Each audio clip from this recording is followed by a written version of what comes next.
भारत माता की, भारत माता की, भारत माता की जय भवानी, जय भवानी। करवीर निवासिनी आई महालक्ष्मीच्या, आई अंबाबाईच्या चरणी त्रिवार वंदन करतो।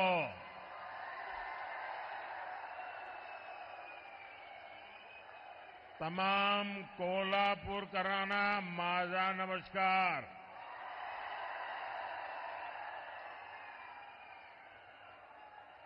ये धरती छत्रपति शिवाजी महाराज, धर्मवीर संभाजी महाराज और छत्रपति साहूजी महाराज के आदर्शों की धरती है। मैं इन सभी महापुरुषों के चरणों में प्रणाम करता हूं। साथियों, आप सब जानते हैं मैं काशी का सांसद हूं और आज करवीर काशी आया हूं। ये मेरा सौभाग्य है। साथियों, हमारे कोल्हापुर महाराष्ट्र का फुटबॉल हब कहा जाता है।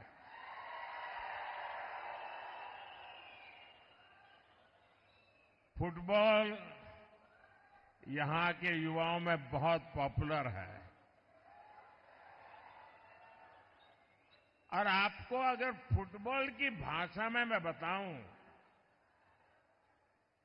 तो कल दूसरे चरण का मतदान पूरा होने के बाद बीजेपी और एनडीए 2-0 से आगे चल रहे हैं।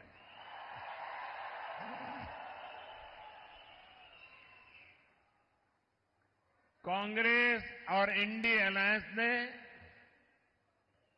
देश विरोधी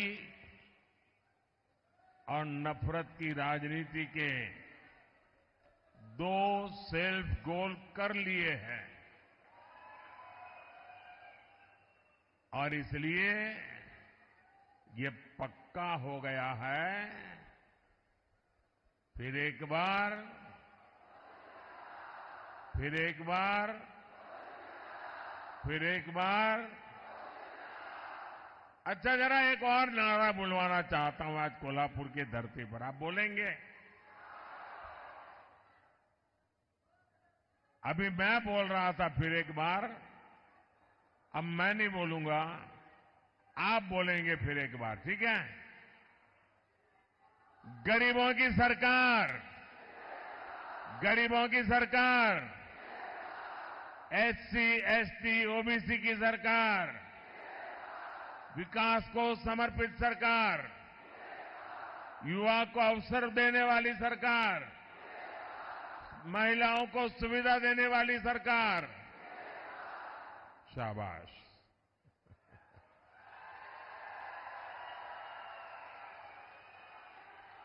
भाई और बहनों,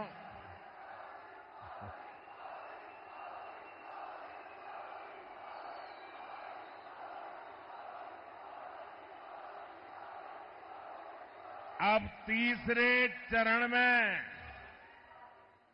बॉल कैरियर की जिम्मेदारी कोल्हापुर वासियों के पास आने वाली है। मुझे विश्वास है आप ऐसा गोल दागेंगे, ऐसा गोल दागेंगे कि आगे के सारे राउंड भी इंडिया अलायंस वाले चारों खाने चित रहेंगे।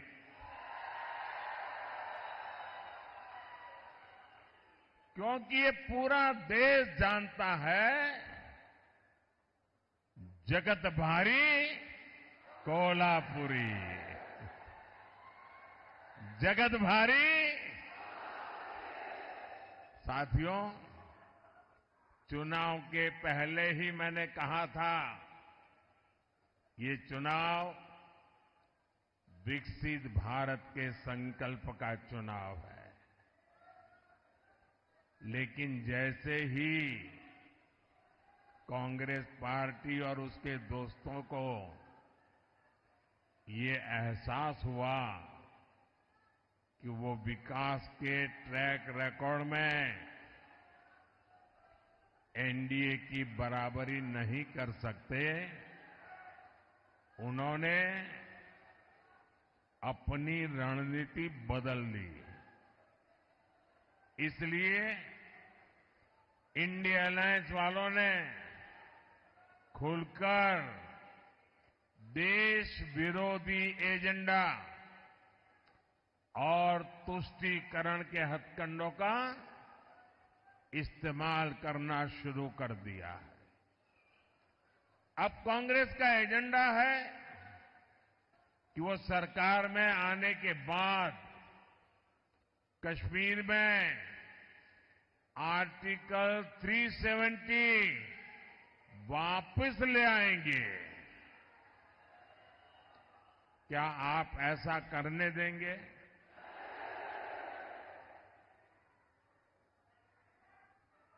अब किसी में हिम्मत है कि मोदी के इस कदम को पीछे हटा सके? ये लोग कह रहे हैं कि इनकी सरकार बनी तो ये लोग सीएए कानून रद्द कर देंगे। क्या ये देश उनको करने देगा? और अगर करने जाएंगे तो उनकी हालत क्या होगी, उनको पता है क्या? अब आप मुझे बताइए, जिन लोगों के 3 अंकों में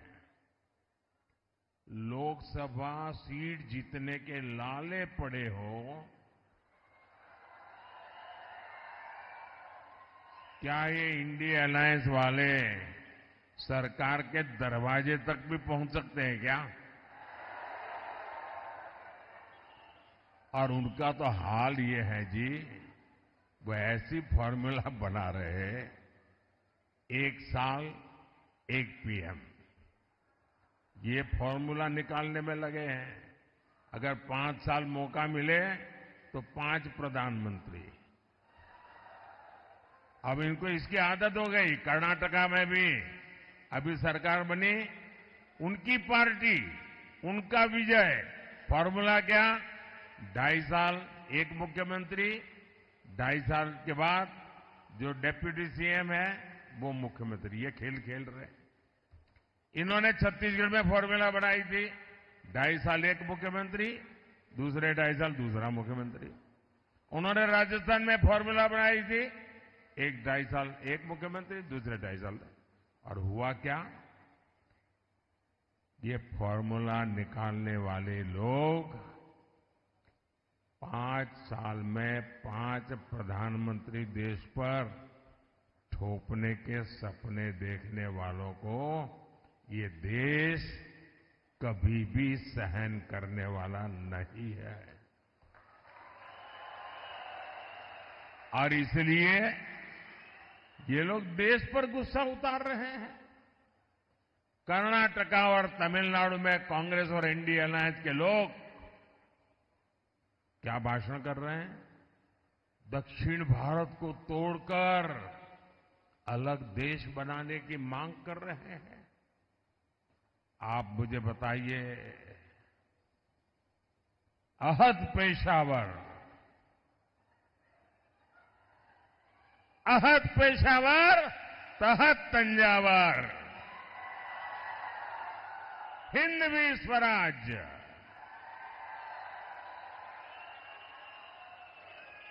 ये घोषणा जिस धरती पर हुई, छत्रपति शिवाजी महाराज की धरती, क्या कभी भी कांग्रेस के ऐसे एजेंडे को स्वीकार करेगी क्या? इन्हें जवाब मिलना चाहिए। मिलेगा कि नहीं मिलेगा? तगड़ा जवाब मिलेगा। साथियों, अयोध्या में राम मंदिर का 500 साल पुराना सपना पूरा हुआ।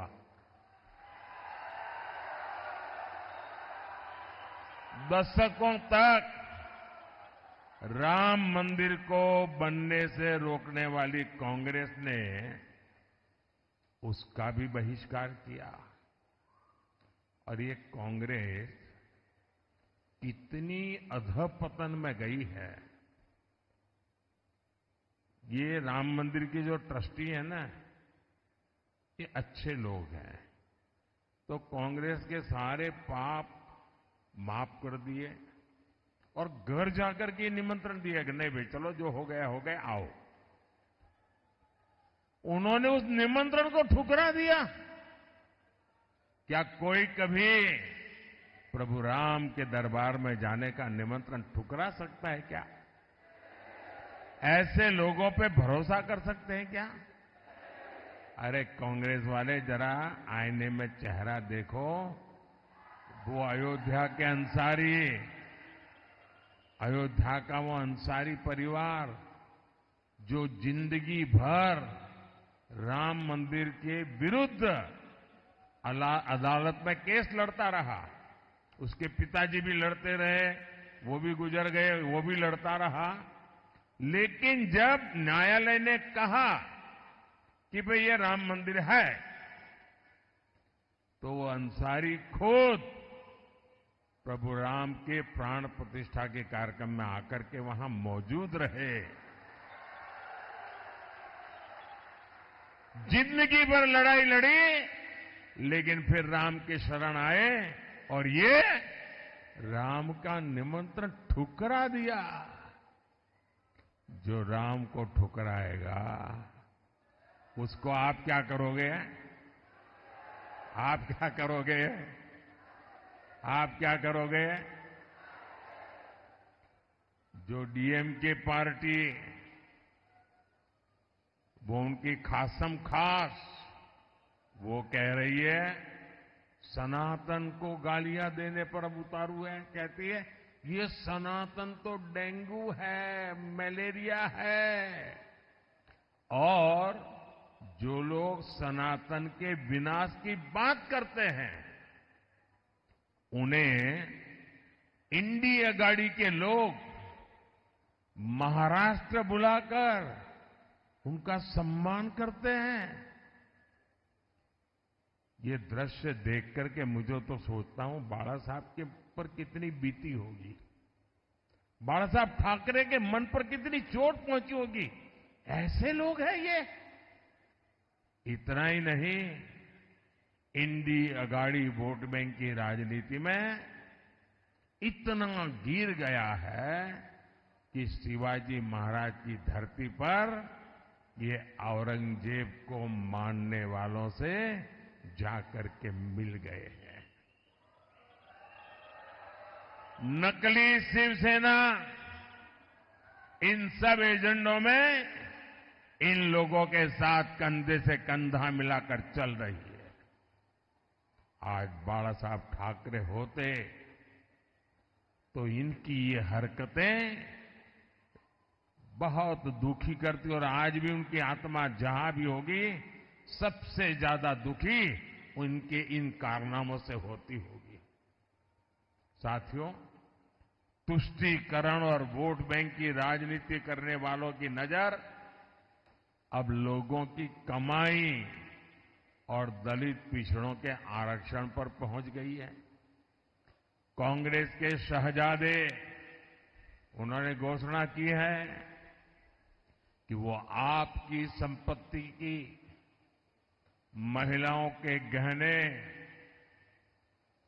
और सोने चांदी की जांच करवाएंगे। आपकी कमाई को कांग्रेस उन लोगों में बांटेगी जिनका ये देश पर पहला हक है, ऐसा बताते हैं।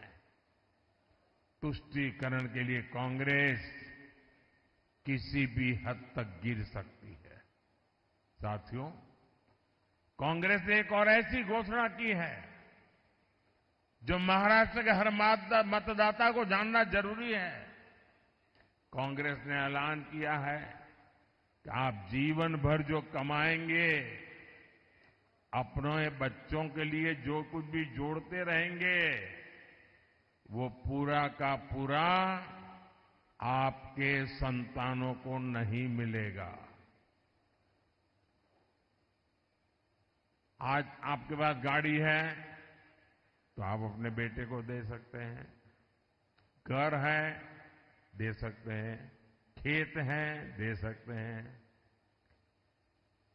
ये कांग्रेस के शाहजादे फॉर्मूला लाए हैं। आपके न रहने के बाद आपकी पैतृक कमाई में से आधा हिस्सा कांग्रेस इनहेरिटेंस टैक्स लगाकर वसूल करना चाहती है। क्या आप अपनी मेहनत करके जो कमाई की है, पाई पाई बचाई है बच्चों के लिए, क्या उससे आप लूटने देंगे क्या? ये कांग्रेस की सरकार जो सपने देखती है उसको पूरा होने देंगे क्या? साथियों, महाराष्ट्र बाबा साहब आंबेडकर, छत्रपति साहू जी महाराज, ज्योतिबा फुले की धरती है। महाराष्ट्र की यह धरती सामाजिक न्याय का प्रतीक है, लेकिन कांग्रेस और इंडिया अघाड़ी ने सामाजिक न्याय की हत्या करने की भी ठान ली है। हमेशा बाबा साहब का अपमान करने वाली कांग्रेस अब दलितों, पिछड़ों के आरक्षण पर डाका डालने की तैयारी में है। कांग्रेस महाराष्ट्र समेत पूरे देश में आरक्षण का अपना कर्नाटका मॉडल लागू करना चाहती है। और ये कर्नाटका मॉडल क्या है? इस देश के दलितों ने, आदिवासियों ने, पिछड़ों ने, एससी, एसटी, ओबीसी सबने समझने जैसा है जी। बड़ा भयंकर है मॉडल। कर्नाटका में कांग्रेस सरकार ने ओबीसी कोटे में जो 27% आरक्षण है, वो मुसलमानों को देने के लिए उन्होंने क्या किया? रातों रात एक कागज पे थप्पा मार करके सभी मुसलमानों को ओबीसी बना दिया, रातों रात। और इसके कारण वो ओबीसी का जो कोटा था उसके हकदार बन गए, और जो ओबीसी को मिलता था वो पूरा का पूरा उन्होंने लूट लिया। भाइयों, अब ये फॉर्मूला ये पूरे देश में लागू करना चाहते हैं। आप करने देंगे क्या? करने देंगे क्या?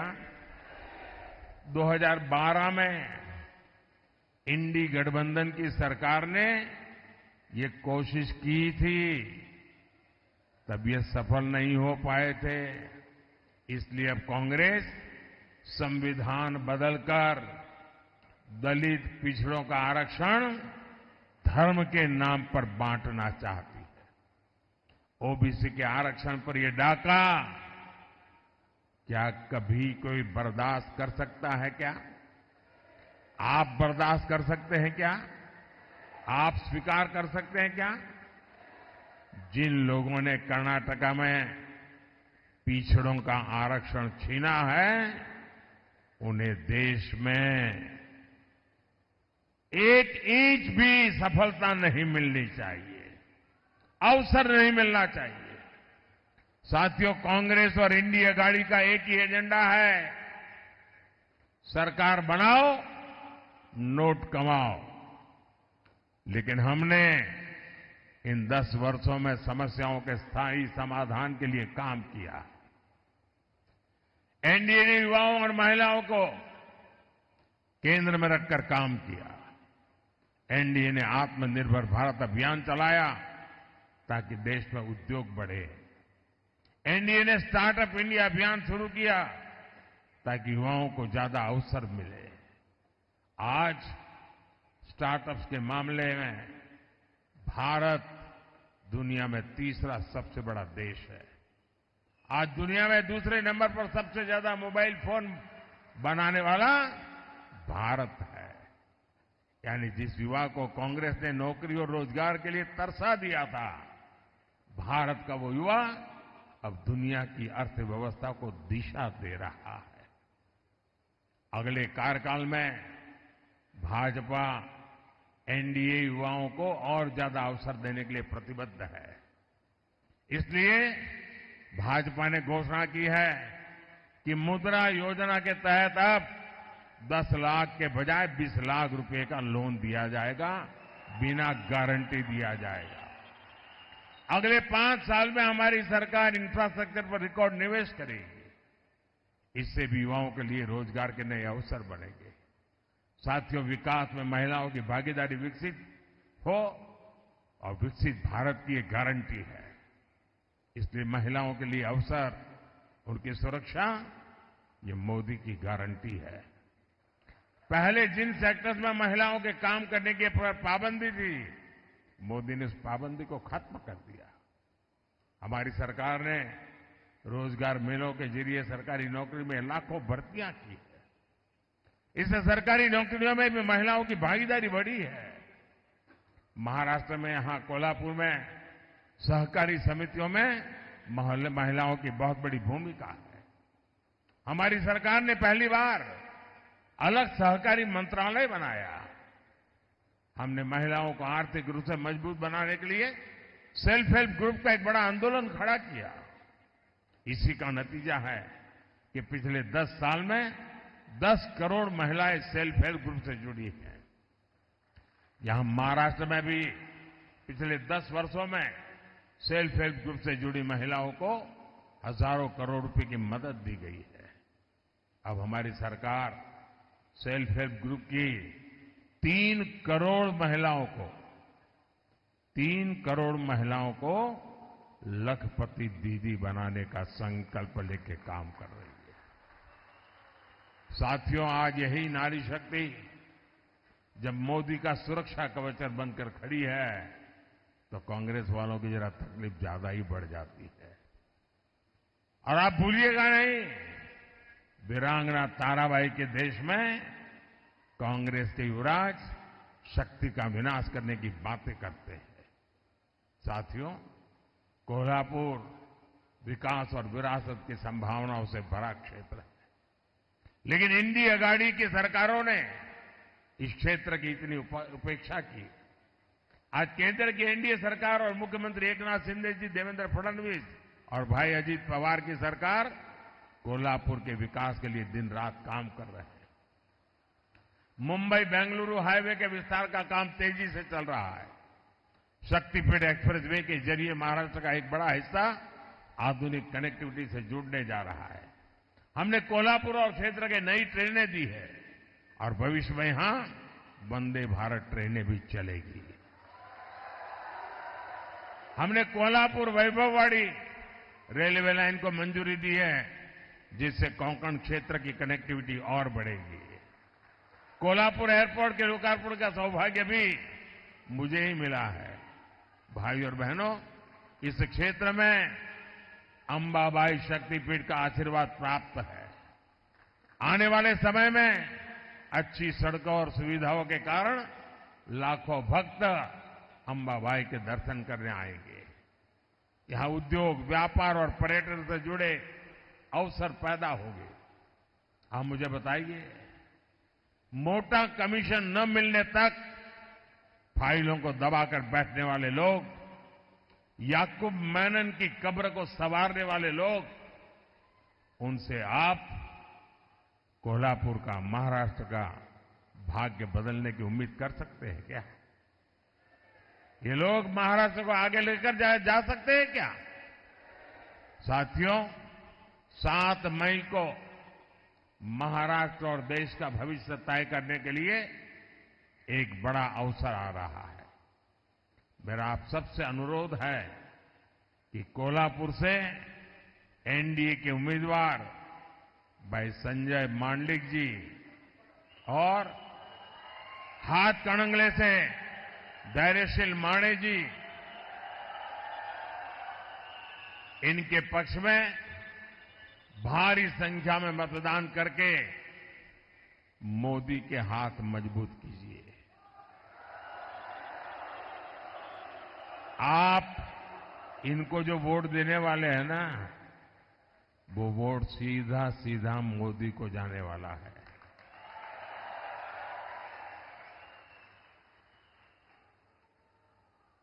लेकिन गर्मी बहुत है, कहीं कहीं शादियां भी है, फिर भी मतदान ज्यादा होगा ना। आप घर घर जाएंगे, मतदाताओं को जगाएंगे, आप पोलिंग बूथ जीतेंगे, मतदान के पुराने सारे रिकॉर्ड तोड़ेंगे, पक्का? अच्छा, मेरा एक काम करेंगे, ये मेरा पर्सनल काम है, करेंगे? जरा हाथ ऊपर करके बताइए, करेंगे? करेंगे? मेरा एक काम करना,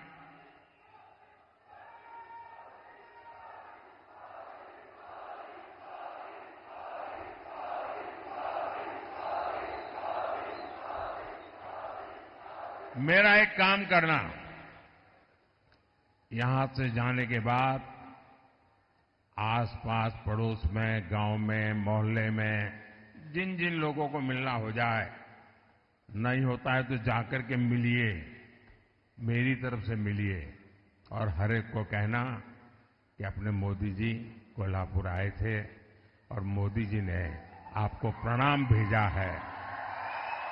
घर घर मेरा प्रणाम पहुंचा देंगे। आप जब हर परिवार में मेरा प्रणाम पहुंचा देंगे ना, तो हर घर के लोग मुझे आशीर्वाद देंगे और हर परिवार से जब मुझे आशीर्वाद मिलेगा तो मेरी ऊर्जा अनेक गुना बढ़ जाएगी और वो ऊर्जा आपके लिए काम आएगी, क्योंकि आपका सपना यही मेरा संकल्प है। मेरा पल पल आपके नाम है, मेरा पल पल देश के नाम है। और इसलिए भाइयों बहनों, मैं प्रण लेकर के चला हूं 24/7 फॉर 2047। ये प्रण लेकर के निकला हूं, आपके लिए निकला हूं और इसलिए मुझे पल पल आपके आशीर्वाद की जरूरत है। मेरे साथ बोलिए, भारत माता की, भारत माता की, भारत माता की। बहुत बहुत धन्यवाद।